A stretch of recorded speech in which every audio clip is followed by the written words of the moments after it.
one second. So, this morning, as a futures trader, this morning you come into the market being halted, which you don't see that often. Um, and the data has just been kind of wonky. It's okay now. ES is a lot cleaner than NQ. NQ was just real dicey. Had huge spreads in the dome. Let me share this real quick. So what we're going to do together today, I'm with you for a half an hour. What we're going to do is just talk about moving levels on the chart. We're going to build these charts out. So I'm going to show you guys how I build the charts. This is always kind of a good thing we do on I keep wanting to call it Good Friday, on Black Friday, because we don't usually have much trading opportunity on Black Friday. And I think we just missed a decent long on. So Jim, that's going to show up. You got to the right expansion was way. It's too many bars, so you got to scroll left on that when you open it. So anyway, all of these levels are built on a Fibonacci block. So I want to show you how I do that. Now, in the meantime, we can take this time also. If you guys have been hanging out with me trading futures or wondering what the heck I'm doing when I'm trading futures and you have questions, because normally we just hit the ground running and I start trading. So if you have any questions about how I operate, my strategies, trading futures markets or anything like that, go for it. Okay. I'm gonna show you guys how to build this stuff out real quick. All right. So we're gonna do it. Let's do it on the NQ. It's probably more complex on the NQ. Um, Hang on a second here. So we're just gonna take a blank chart and I'm gonna show you from scratch how to do it, and then I'll show you um, how to actually move them around, right? So the reason that I do this, I'm going to show you how to move them real quick.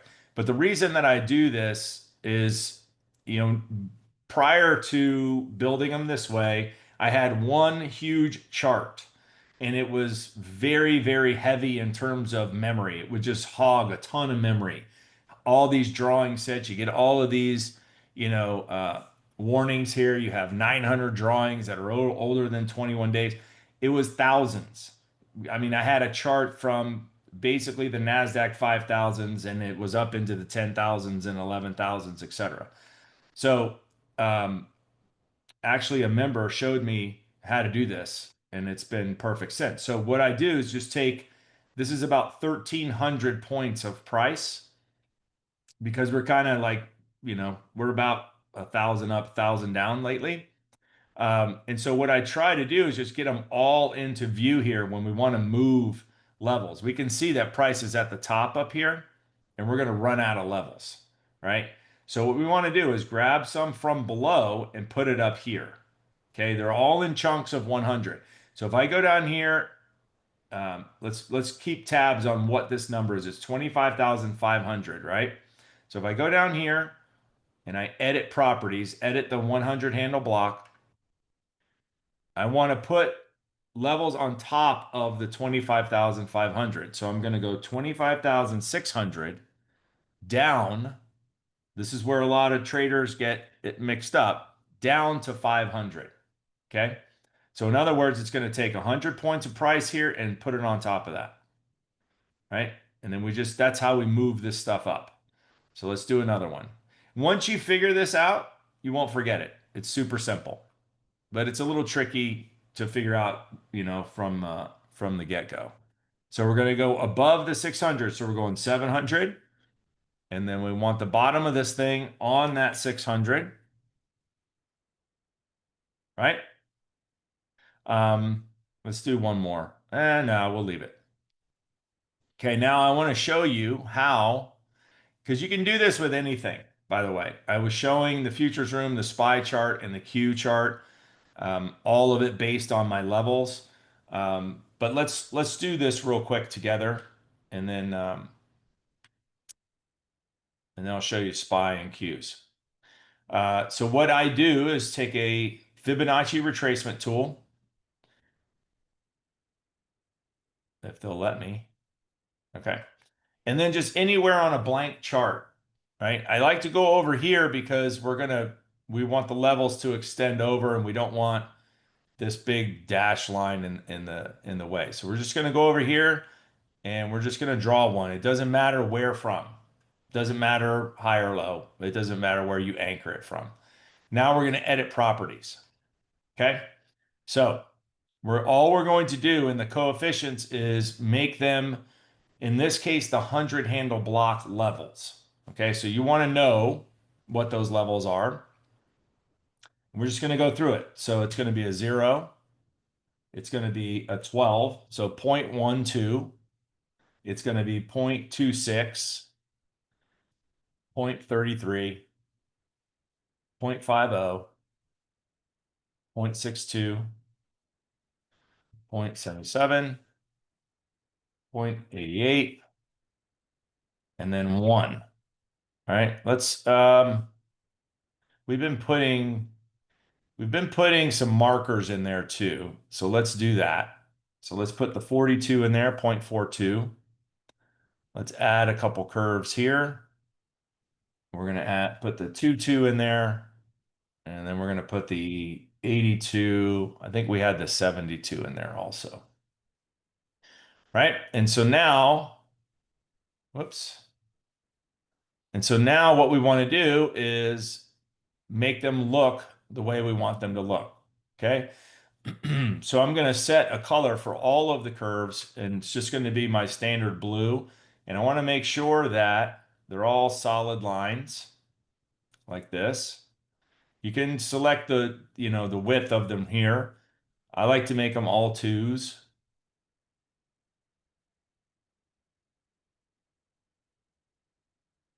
And we know the markers, we want them to be dashed blue lines, the small dash.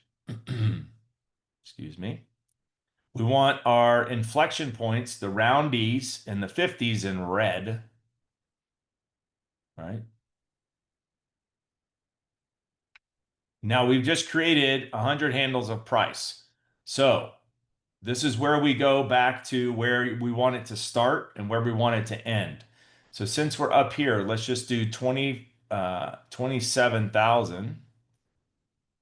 We're going to do 27,500 down to 27,400. Okay? Let's see how we did.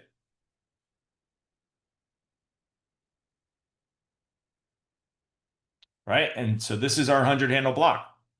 And now we can move this around any way we want. We can add spots in here. So I think we had, what do we have in here? 56 and 06. So let's add 56 and 06. And let's color those yellow or gold. And let's color our other spots that we like to trade, our gold color, 26. And it'll organize it. Even when you add curves down here, it'll organize it.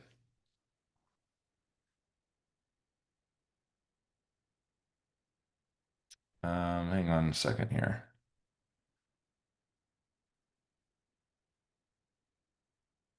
We want the left extension on, show coefficients. We don't want that.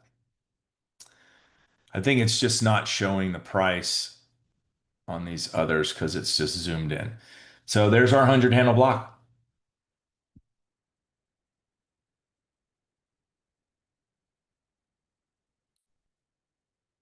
Right? And we can apply this to anything, by the way, anything. So in other words, like I was showing the futures room today, these are my SPY levels.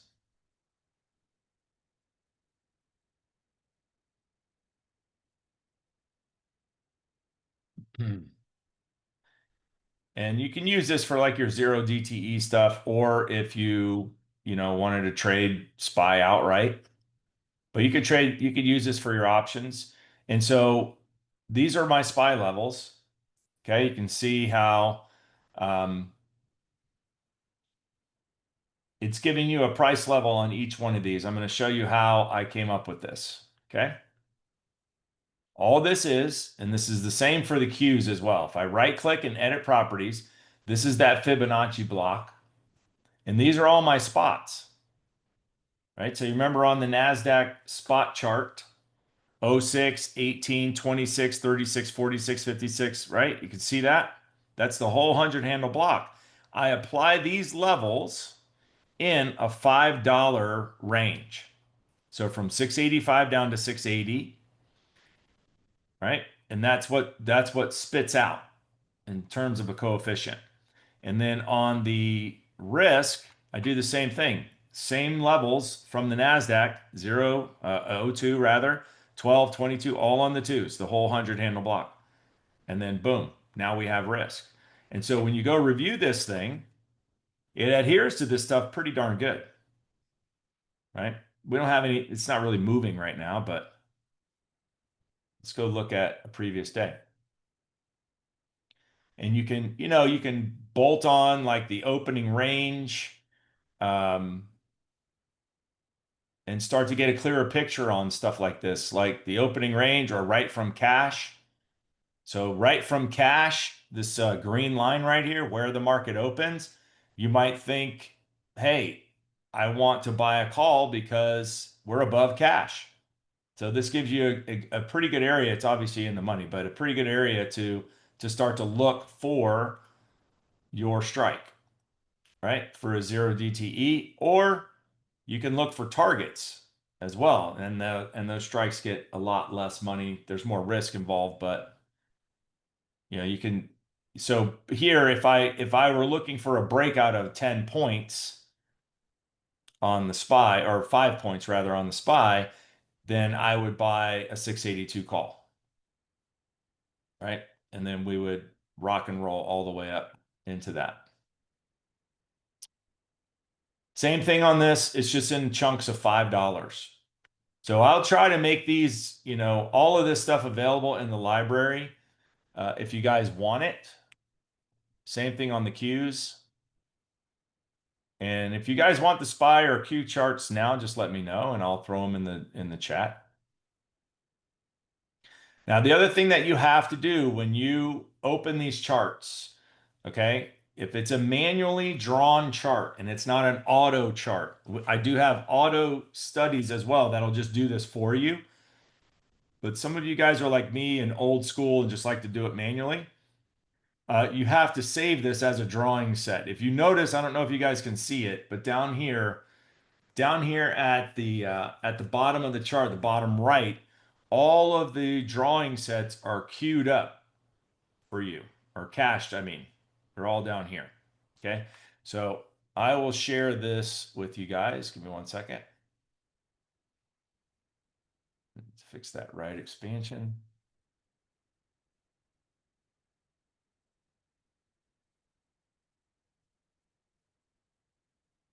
Oops.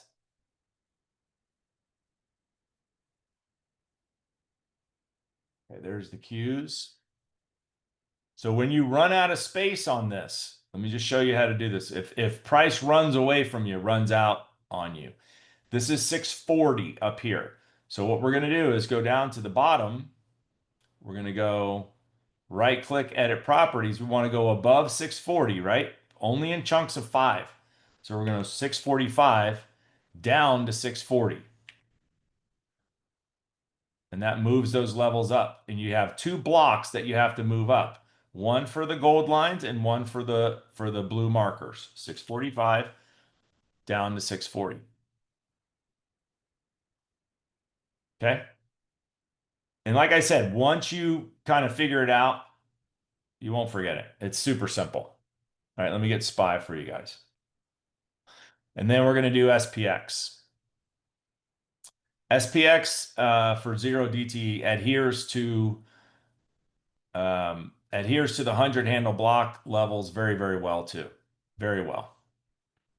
All right, so same thing here. They're in chunks of 5. Okay.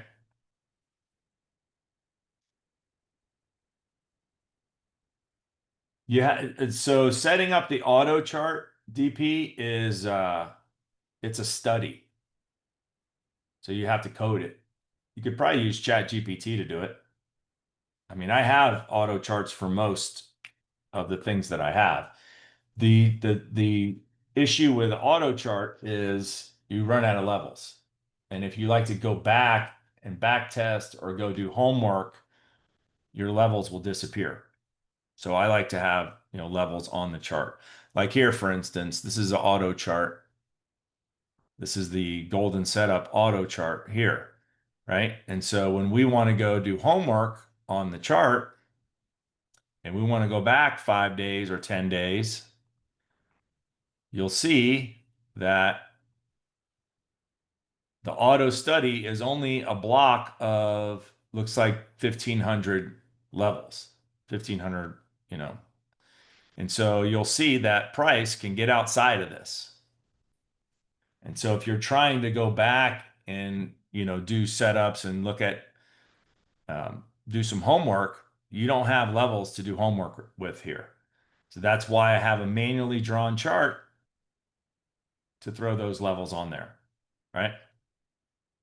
But as far as like setting up, building your own auto chart, my suggestion would be if you have some levels in mind or if you have something in mind that you want to do, I'd use ChatGPT to help you do that. I don't know if the free version will help you, but let's look at SPX.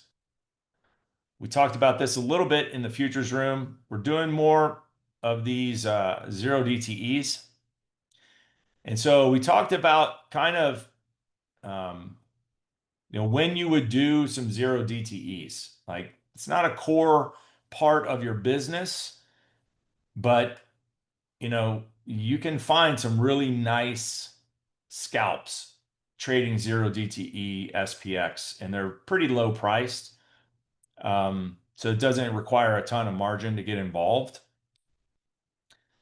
But this is the 100 handle block levels, the NASDAQ 100 handle block levels, the roundy 6,800, 12, 26, 33, 50, 62, 77, 88 roundy. So that's 100 points of price. So if you were going to use this chart, this is what you would do. Hang with me. We got to put a couple days worth of price on here. And you want to kind of see this, from an opening range. I don't have the opening range on here, but like this, for instance, um, this set up the 12, right? So the 12 is what I would say owed up here. So if the 88 is going to hold, or if the roundy is going to hold, we're going to get a 12. So as price is kind of hanging out down here, what you would do, oh, that's good to know, Huddy.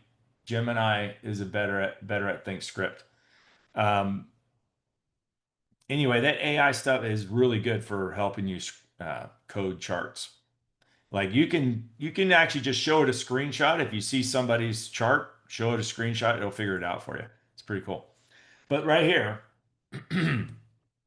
price is doing higher lows. It's kind of hanging out above 88. So right here, you would go look at the 68.10 call, right? So 68.10 call would be where you want what you'd be looking at this time. So at 7:15 this morning, so I go over here to SPX. I go grab the 68.10 call. It might have been too expensive this morning. I don't know. Let's see. And then I just drop the symbol here. Let me show you how I do this. And just disregard the dome here. Disregard this for now. Um,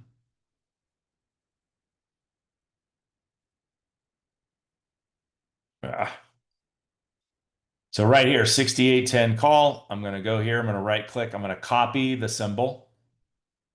And I'm just going to drop it right here in its own chart, its own active trader, everything.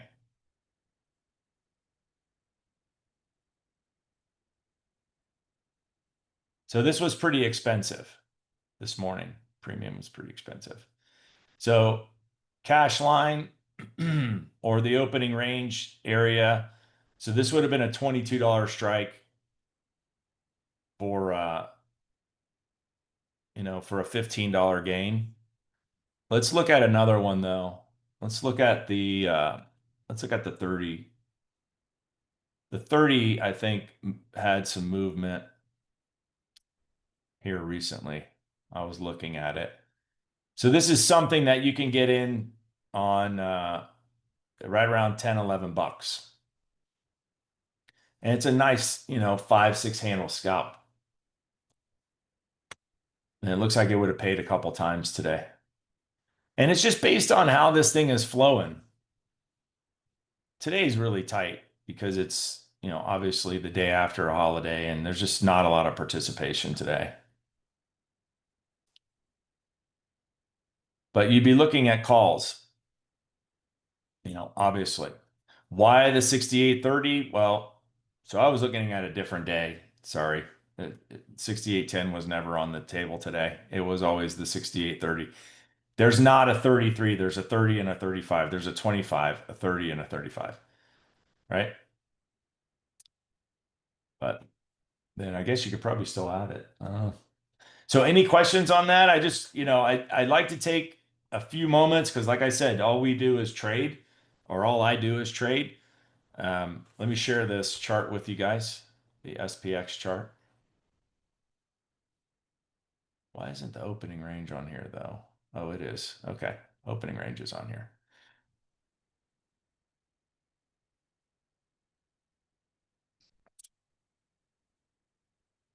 And this is another one that you'll have to save it as a drawing set. So you have to anywhere in the black part of the chart, right click, um, go down to drawings, save as a new drawing set. So just call it something, save it, and then that'll be cached down here at the lower right of your chart. Any and all your drawing sets. And it will also be available on your phone. So all these drawing sets that you save, even the studies are available on your phone. So you could have the golden setup auto chart on your phone if you trade from your phone. Trading futures from the phone is a little tough. Trading options, you can do that, but trading futures is kind of tough.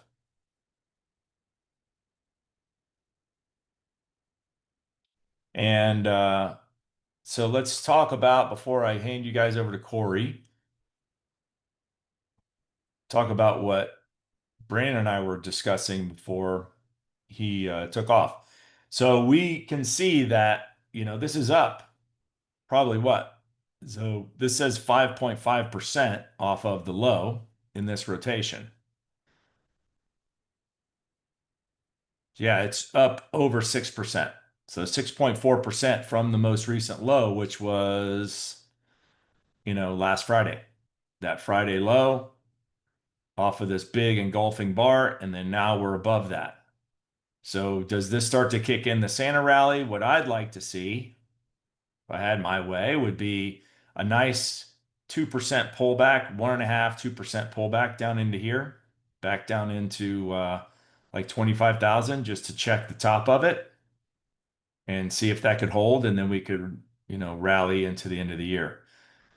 Brandon was saying more kind of a two-way trade, which is what we thrive on. So we would like that. ES is also a little extended in terms of a rotation. Whoops. Let's see what that looks like. What does our halfway look like?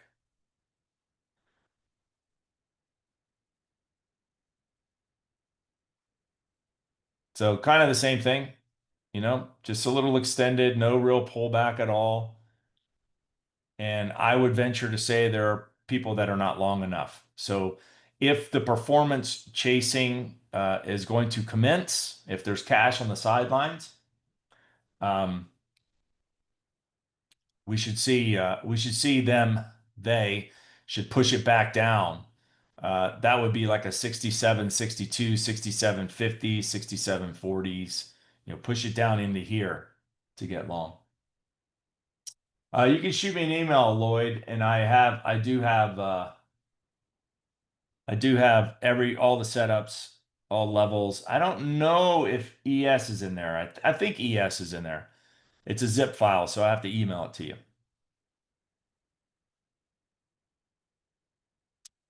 But no, we got two ES charts. All right, Corey's going to take you guys into the bell and into the weekend. Abbreviated day and just not a lot cooking. And would I have traded today if we didn't have um, the data interruption or disruption? Probably. Last Black Friday was a great range day and very easy to get in and out of.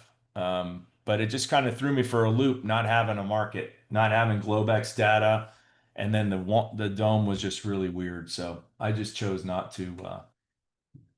I just chose not to trade, and I stuck with that decision.